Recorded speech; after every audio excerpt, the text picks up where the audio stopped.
O Tintin, nag-enjoy ka ba? Ano, manood tayo ng movie? Ano pang gusto mo? Tanong ni Jennifer sa bata. Hindi na po, marami pong salamat pala, tita. Mukhang pagod na siguro ang bata. Ano, uwi na lang tayo, Camila. Pagbalik ko na lang siguro.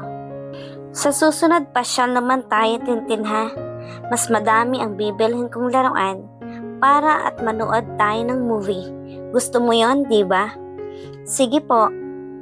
Maraming salamat po, Ma'am Jennifer, ha?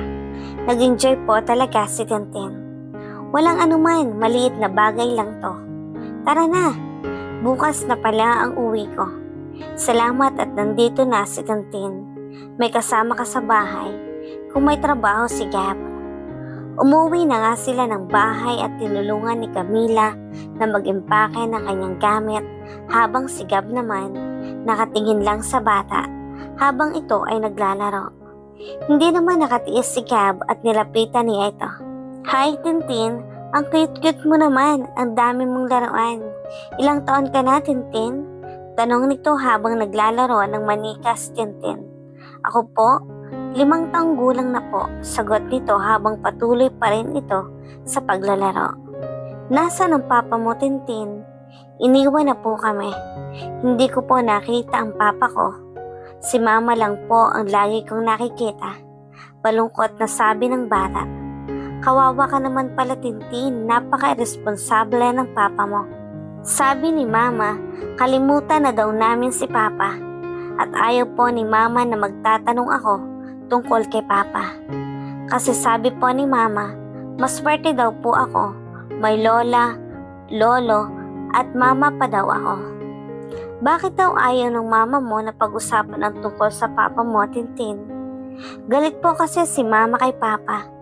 Nang makita ni Camila na kinakausap ni Gab si Tintin, napatakbo na lang ito. Tintin, halika!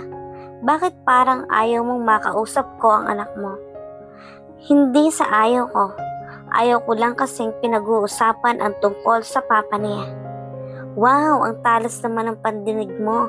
Alam mo na agad kung anong pinag-uusapan namin ni Tintin. Bakit? Gano'n naman halos lahat ang tinatanong sa anak ko. Nasaan ang papa mo? Bakit kayo iniwan ng papa mo? Di ba tama ako? Napaka-advance mo naman, Camila. Sabi nito sabay ngiti. Sige na, Tintin, doon ka na maglaro sa loob ng kwarto natin. Susunod na ako. Camila, nasaan ka na ba? Patulong naman ito.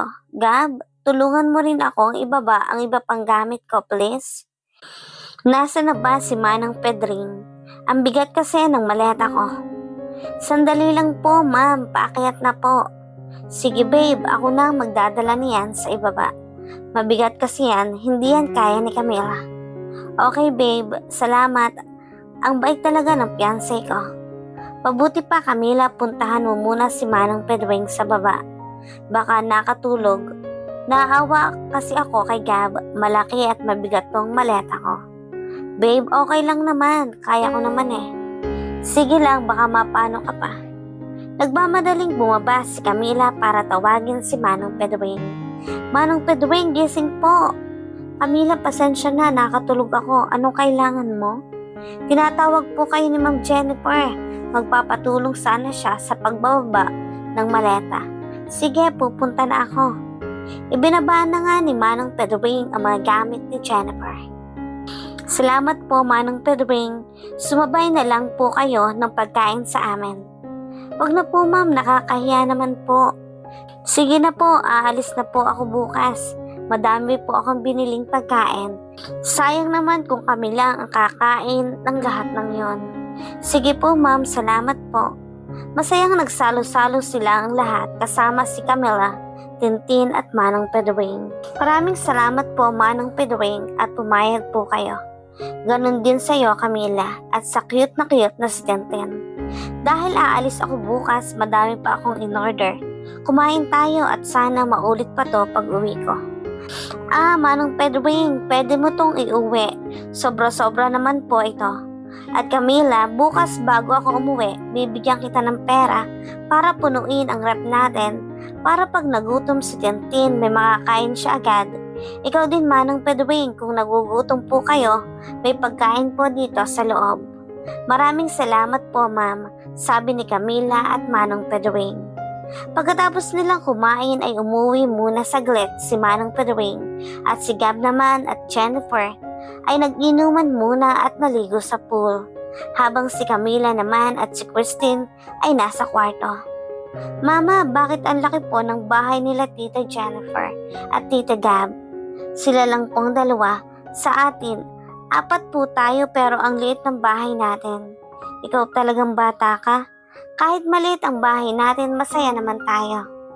Sila malaki ang bahay nila, hindi naman ganon kasaya ang buhay nila. Dahil busy sila sa paghahanap ng pera, bawal silang tumigil. Habang tayo, nakukontento lang tayo sa maliit, di ba? Ang importante, masaya tayo. Tama po. Bakit wala pa po silang anak, mama? Kasi hindi pa panahon, busy kasi sila. Sila yung taong kahit tulog na, nag-iisip pa rin sa negosyo nila, sa pera nila dahil sobrang yaman nila. Anak, pag kinausap ka ni Sir Gab, dapat wala kang isasagot sa kanya, ha? Bakit po, mama? Basta ayoko kasing pinag-uusapan ang tungkol sa papa mo. Okay po, mama. Sige na, bukas ka na maglaro, ha? Matulog ka na. Habang sina Jennifer at Gab naman ay nasa swimming pool pa rin at nag-uusap habang umiinom ng wine. Babe, ang cute ni Tintin, no? Sana pag nagkaanak tayo kagaya lang ni Tintin.